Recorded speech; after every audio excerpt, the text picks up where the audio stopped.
വിവാഹം വളരെ പെട്ടെന്നായിരുന്നു. ആക്ച്വലി ഞങ്ങൾ നുണക്കുഴിയുടെ ലൊക്കേഷനിലായിരുന്നപ്പോഴാണ് ഞാൻ ആദ്യമായിട്ട് പ്രശാന്ത് ഏട്ടനെ ഓൺലൈൻ മീറ്റ് ചെയ്യുന്നത്. അപ്പോൾ സൂചിപ്പിച്ചില്ലേ ലിൻഡ ചേച്ചിയോട് പറഞ്ഞു. അല്ല, ലിൻഡ ദൃശ്യം ചെയ്യുമ്പോൾ ഇത് ഇത്രയും വലിയൊരു സംഭവം ആകുമെന്ന് നമ്മൾ ഒരിക്കലും പ്രതീക്ഷിച്ചില്ല. അങ്ങനെ ഉണ്ടായിരുന്ന വീട് വിറ്റിട്ടാണെങ്കിലും ഞാൻ സിനിമ പ്രൊഡ്യൂസ് ചെയ്തത്. അത് കഴിഞ്ഞ് ദൃശ്യം 1-ന്റെ റീമേക്ക് റൈറ്റിന്റെ ഒരു ഡിസ്കഷൻ വന്നപ്പം ആന്റണി വിളിച്ചിട്ട് പറഞ്ഞു, ഞാൻ മെമ്മറീസ് ഒക്കെ വിറ്റതിന്റെ ബേസിൽ എൻ്റെ മനസ്സിലൊരു ഫിഗർ ഉണ്ട്. അപ്പോൾ ആന്റണി ഫോണിൽ കൂടെ പറഞ്ഞു ഒരു ഫിഗർ പറഞ്ഞു. അപ്പം ഞാൻ ഇങ്ങനെ എത്രയാ പറഞ്ഞേ? ഞാൻ പറഞ്ഞു ഫിക്സ് എന്ന് പറഞ്ഞു. ബേസിക്കലി ആക്ടർ ആവണോ സ്റ്റാർ ആവണോ എന്നുള്ളത്. യെസ്, അത് എൻ്റെ വിചാരം അതൊരു തീരുമാനമല്ല എന്നുള്ളതാണ്. Everybody cannot decide to be a star.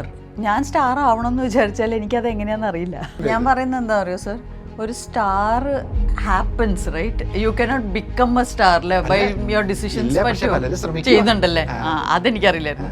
അതായത് 100 crore ക്ലബിൽ കയറണം എന്നാ എനിക്കറിയാം. ചിലര് അവരുടെ ലക്ഷ്യം അതാണ്. കാരണം വേറെ 1-2 പേര് കയറി അവരുടെ സന്തോഷം അതിലാണ്. കുറ്റം പറയാൻ പറ്റത്തില്ല. സ്റ്റാർസ് ആകുമ്പോൾ സമയത്തിന് വന്നാൽ എനിക്ക് തോന്നുന്നു സ്റ്റാർഡം കുറച്ച് കുറയുമായിരിക്കും. എനിക്കറിയില്ല അതിനെ പറ്റി. I don't think I can ever B a star. എനിക്ക് അതിൻ്റെ ഒരു മെന്റാലിറ്റി മനസ്സിലായിട്ടില്ലാത്തതുകൊണ്ടായിരിക്കും.